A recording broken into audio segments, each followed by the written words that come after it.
Autumn, in the land of Hellick Water, is generally a peaceful and cozy time. You have traveled to the mountain village of Shadon Valley to enjoy the seasonal celebrations and witness the changing of the trees. However, after your trip through the woods, you are surprised to emerge into a town that seems pretty desolate for a place so well known for its autumns. Usually you'd suppose there would be visitors from all over the continent to experience the pumpkin ale, the burdock spiced hot coffee, the handmade candies, and so much more. You expected decorations in oranges, yellows, and browns hanging from shop windows. You thought there would be pumpkins and jack-o'-lanterns sitting on the cobblestone streets. However, much to your dismay, none of this is present.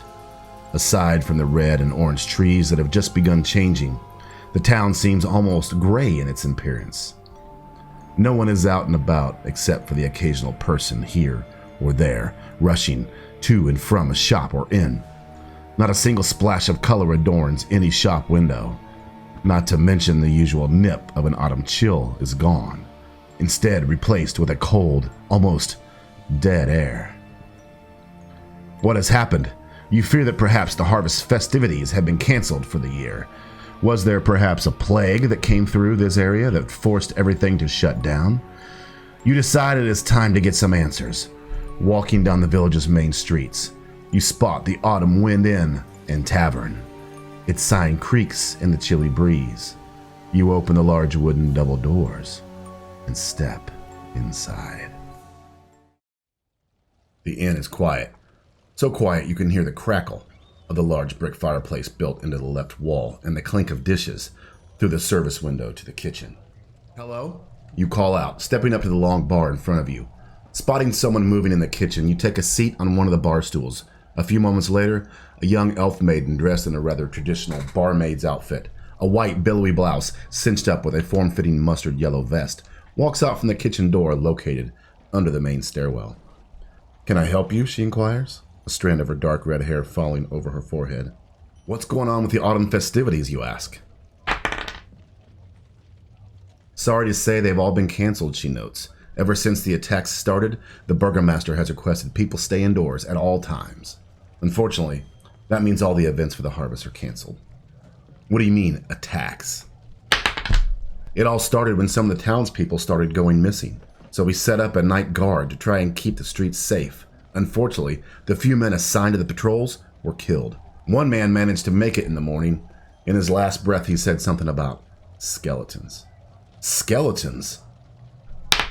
"Since that guard was attacked, the other villagers have reported seeing walking skeletons near the outskirts of town. And not just human skeletons," she says, her voice dropping to a whisper, "but all sorts of skeletons. Animals, monsters. Lately, they've even been seen occasionally during the day.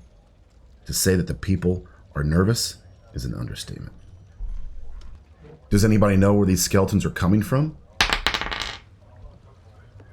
"One farmer noticed them on his land. When he followed them, he said they went up into the mountain pass. Perhaps they have a hideout?" "Where is this mountain pass?" "It's just a little ways out of town. It's the road one must take to get to the Dwarven Hellforge. Most do not go farther than that, for the Valley of Shadow lay beyond the range. So I notice you carry a silver rune dagger on you. You seem more than an average barmaid. Would you care to accompany me to this pass to find out what's going on?" "Thank you for noticing," she says, "but sadly I must stay here and watch over the inn." As you begin your journey out of town and toward the mountain pass, you shiver. A cold wind is kicked up coming off the mountains and stinging you to your core. Trudging up the pathways, you step on crunchy leaves and dried twigs. However, the further you get up the pass, the more the leaves and twigs become wet. Snow melting from the peaks seems to have run down and made things a bit slick. You manage to keep your footing, investigating all around you as snow begins to gently fall. You must find the entrance to this cave.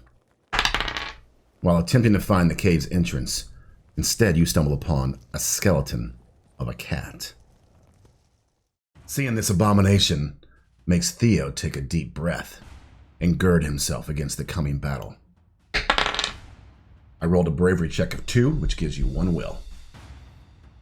Having girded himself up for the coming battle, he attacks the cat with his sword and misses, taking 1 damage. He smashes the cat for 5 damage, destroying it into pieces. Now that his heart rate has returned to normal, he looks again, and coming around a bend and hidden behind a rock, he finds a wide cavern entrance. This has to be the place where the skeletons are coming from. Theo, peering into the darkness, heads inside the cave of the Bone Lord.